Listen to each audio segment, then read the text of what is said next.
नमस्कार। Voice for blind के साप्ताहिक समाचार में 9 सितंबर से लेकर 15 सितंबर के समाचार, जिसे अनीता शर्मा द्वारा ध्वनांकित किया गया है।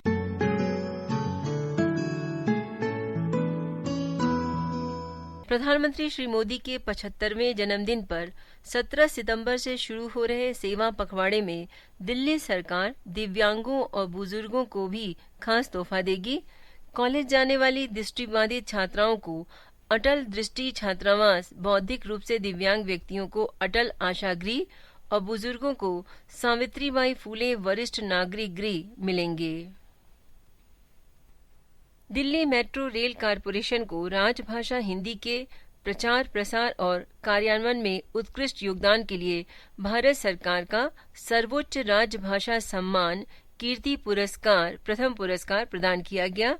ये पुरस्कार रविवार को गांधीनगर में आयोजित हिंदी दिव्य समारोह एवं अखिल भारतीय राजभाषा सम्मेलन के दौरान केंद्रीय गृह एवं सहकारिता मंत्री अमित शाह ने दिल्ली मेट्रो के प्रबंध निदेशक डॉक्टर विकास कुमार को दिया। इंग्लैंड और दुबई में जीत का लहराया तिरंगा। विश्व मुक्केबाजी में जैस्मिन ने पोलैंड की जूलिया और मीनाक्षी ने कजाकिस्तान की नाजिम को हराकर देश को दिलाया है स्वर्ण पदक। जैस्मिन नायब सूबेदार हैं। गौरतलब है कि देश की 10 बेटियां विश्व चैंपियन हैं। मैरी कॉम 2002, 2005, 2006, 2008, 2010 और 2018 में थी। निखत जरीन 2022 और 2023 में, सरिता देवी 2006 में, RL जैनी 2006 में, केसी लेखा 2006, नीतू 2023, लवलीना 2023, स्वीटी पुरा 2023, जैस्मिन 2025, मीनाक्षी 2025। नेपाल की तख्ता पलट के बाद वहां पर सुशीला कार्की को कार्यवाहक प्रधानमंत्री बनाया गया है। चिंतामणि हसबनीस सिर्फ एक नाम नहीं है, बल्कि दृष्टिबाधित लोगों के लिए एक वरदान है। वे सिर्फ पेंटिंग के माध्यम से अपनी कला प्रदर्शित नहीं करते, बल्कि वे उन लोगों के लिए पेंटिंग बनाते हैं जो देख नहीं सकते। उन्होंने अपने इस कार्य को इमोशनल डिकोडिंग नाम दिया है।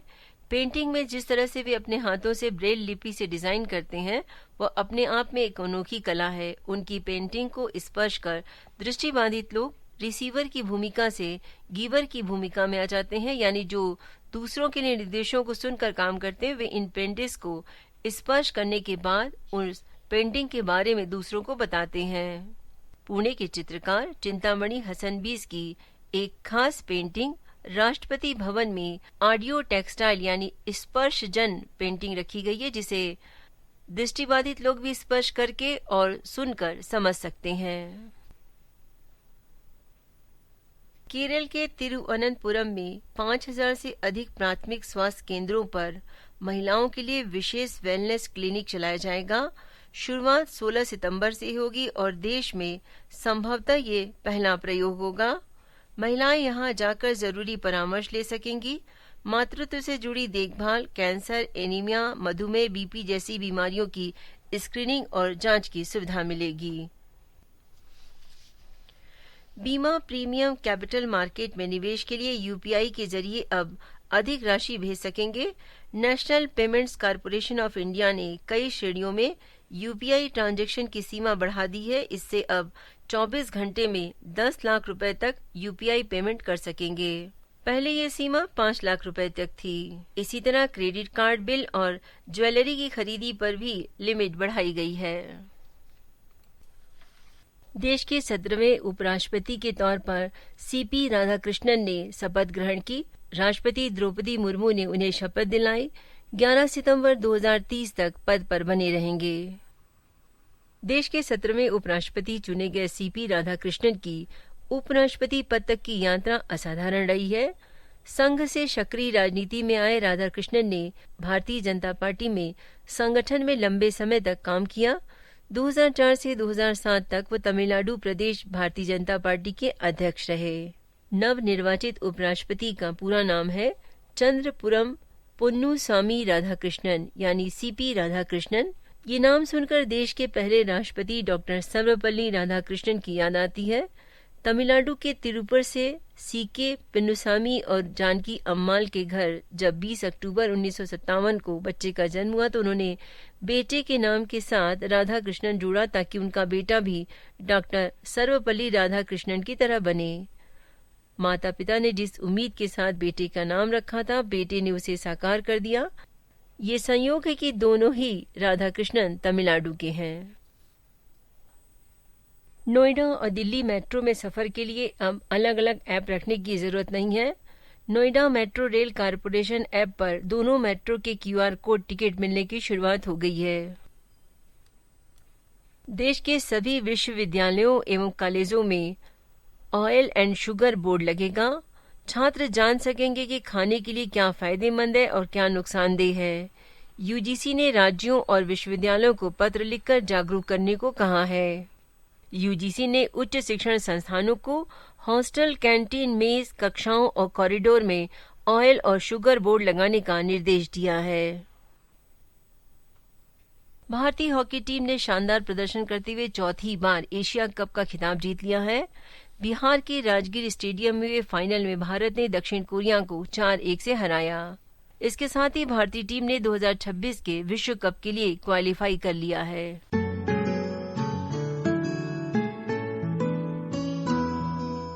इंजीनियर्स डे पर कुछ विशेष।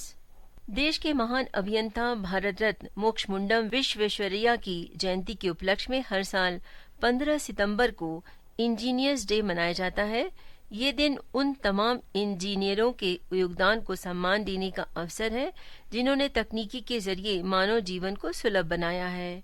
इस खास मौके पर एक नजर बॉलीवुड पर, जिन फिल्मों के माध्यम से इंजीनियरिंग की पढ़ाई को बखूबी दर्शाया गया है। इसी क्रम में है 2019 की छिछोरे।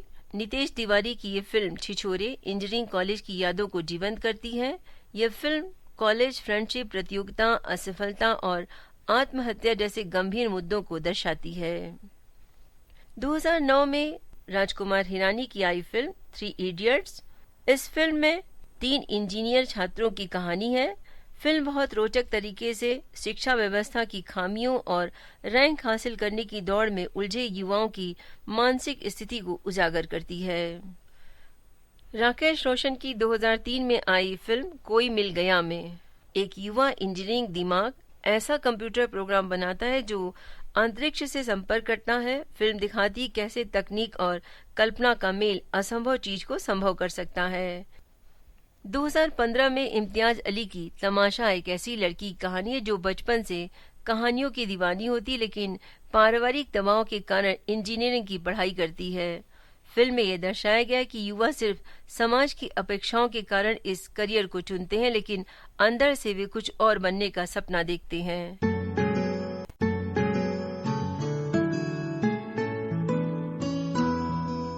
नेपाल में सरकार के खिलाफ शुरू हुए विरोध प्रदर्शन ने दुनिया भर का ध्यान अपनी ओर आकर्षित किया। इस प्रदर्शन में एक शब्द बहुत ज्यादा सामने आया, वो शब्द था जैन जी।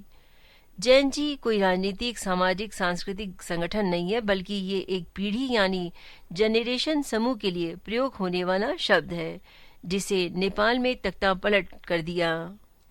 जैन जी वो बच्चे हैं जिनका जन्म 1997 से 2012 के बीच हुआ, यानी इन 15 सालों में पैदा हुए बच्चे जैन जी कहलाए। साल 2025 तक ये पीढ़ी दुनिया की करीब 30% वर्कफोर्स बन चुकी है और अपनी अलग अलग सोच व आदतों से समाज और अर्थव्यवस्था दोनों पर असर डाल रही है। जैन जी को डिजिटल नेटिव भी कहा जाता है क्योंकि इनके लिए इंटरनेट, स्मार्टफोन और सोशल मीडिया हमेशा से ही जिंदगी का हिस्सा रहा है। यही वजह है कि टेक्नोलॉजी का इस्तेमाल इनके लिए आसान है। ऑनलाइन शॉपिंग से लेकर वर्क फ्रॉम होम तक जैन जी डिजिटल दुनिया में पूरी तरह फिट बैठती है। हाल ही में शोध के मुताबिक जैन जी टिकटॉक जैसे मनोरंजन प्लेटफॉर्म से आगे बढ़कर अधिक विश्वसनीय, विशेषज्ञ द्वारा संचालित और गहन जानकारी वाले स्रोतों पर ध्यान देने लगे हैं। वित्तीय समृद्धि, करियर की योजना और सामाजिक जिम्मेदारियों को लेकर वे बहुत गंभीर हैं और अपने फैसलों में सावधानी बरतते हैं। जेन जी की लाइफ में टेक्नोलॉजी का बहुत बड़ा रोल है। ये रिसर्च के मुताबिक 98% जेन जी युवाओं के पास स्मार्ट और 95% सोशल मीडिया पर एक्टिव हैं। ये ऑनलाइन रिव्यू पर उतना ही भरोसा करते हैं जितना कि किसी दोस्त की सलाह पर। जेन जी ने अपना जीवन तकनीक और आधुनिक उपकरणों के इर्द गिर्द बिताया है। ऐसे में इन लोगों को टेक्नोलॉजी का किंग भी कहा जाता है, क्योंकि इनकी शुरुआत टेक्नोलॉजी के साथ हुई है। इसी कारण से इस पीढ़ी को जेन जी कहा जाता है। इसके अलावा जो बच्चे 2013 से 2024 के बीच जन्मे हैं उन्हें जेन अल्फा कहा जाता है। जेन अल्फा इसलिए कहा जा रहा है क्योंकि ये नई शुरुआत है, जैसे अंग्रेजी में ए से होती है। इन्हें मिनी मिलेनियम भी कहा जा सकता है क्योंकि इनके माता पिता मिलेनियम श्रेणी के हैं। ये जनरेशन पूरी तरह से डिजिटल उपकरणों के बीच पली है। ऐसे में ये डिजिटल उपकरणों का लेकर अधिक दक्ष हैं। 1928 से 1945 के बीच की जनरेशन को साइलेंट जनरेशन कहा जाता है क्योंकि भारत में अंग्रेजों का अत्याचार सहा था इस जनरेशन के लोगों ने महात्मा गांधी को देखा और भारत के कई महत्वपूर्ण आंदोलनों के साक्षी रहे हैं। 1901 से 1928 के बीच की जनरेशन ग्रेटेस्ट जनरेशन कहलाती है। इस जनरेशन ने बहुत गरीबी देखी, साथ ही कई बड़ी लड़ाइयां और बीमारियों का भी सामना किया है। 1946 के बाद अचानक बहुत सारे बच्चे पैदा हुए, इसलिए उस जनरेशन का नाम बेबी बूमर्स पड़ गया। वहीं 1901 से 1927 के बीच जन्मे लोगों को ग्रेटेस्ट जनरेशन कहते हैं क्योंकि ग्रेटेस्ट जनरेशन वालों ने विश्व युद्ध और महामंदी का दौर देखा। 1965 से 1980 के बीच के जो जन्मे बच्चे हैं वो जेन एक्स कहलाते हैं। जेन एक्स में एक्स का मतलब अज्ञात था। दरअसल उस समय समाज तेजी से बदल रहा था। 1981 से 1996 के बीच जन्मे लोगों को मिलेनियम या जेन वाई कहा जाता है। जेन वाई यानी सन 2000 यानी नए मिलेनियम के आसपास बड़े हुए, इसलिए इनको ये नाम मिला। 1928 से 1945 के बीच जन्मे बच्चों को साइलेंट जनरेशन कहा जाता है। 1 जनवरी 2025 से 2039 यानी 2039 के मध्य पैदा होने वाले सभी बच्चों को बीटा जनरेशन कहा जाएगा। ये वे सभी बच्चे होंगे जो आर्टिफिशियल दुनिया में पहली पीढ़ी होंगे। इन बच्चों के लिए सभी सुविधाएं सिर्फ एक क्लिक की दूरी पर होंगी। प्रौद्योगिकी विकास के इस समय में इस पीढ़ी के लिए स्मार्ट गैजेट्स चलाना बहुत ही आसान होगा।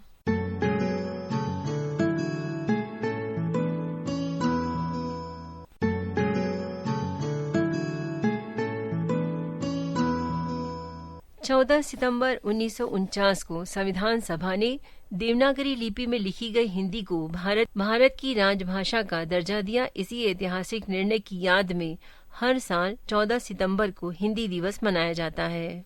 पंडित जवाहरलाल नेहरू ने ये दिन मनाने की घोषणा की थी। 1953 से हिंदी दिवस आधिकारिक रूप से पूरे देश में मनाया जाने लगा। हिंदी दिवस हमें याद दिलाता है कि भाषा केवल संवाद का माध्यम नहीं है, बल्कि हमारी संस्कृति और एकता का आधार है। हिंदी आज दुनिया में तीसरी सबसे ज्यादा बोली जाने वाली भाषा है और वर्तमान में इसे कई देशों में समझा और पढ़ाया जाता है। ये दिवस युवाओं को अपनी भाषा से जुड़े रहने और इसे आगे बढ़ाने की प्रेरणा देता है। माँ भारती के भाल का श्रृंगार है हिंदी, हिंदुस्तान के बाग की बहार है हिंदी। घुट्टी के साथ घोल के माँ ने पिलाई थी, स्वर फूट पड़ रहा वही मल्हार है हिंदी। तुलसी कबीर सूर और रस खान के लिए ब्रह्मा के कमंडल से बही धार है हिंदी। हिंदी दिवस की हार्दिक शुभकामनाओं के साथ ही साप्ताहिक समाचार यहीं पर समाप्त होता है। आप अपनी राय हमें voiceforblind@gmail.com पर दे सकते हैं। समय समय पर आपके दिए गए फीडबैक कार्य को ऊर्जा प्रदान करते हैं। धन्यवाद। जय हिंद, जय भारत।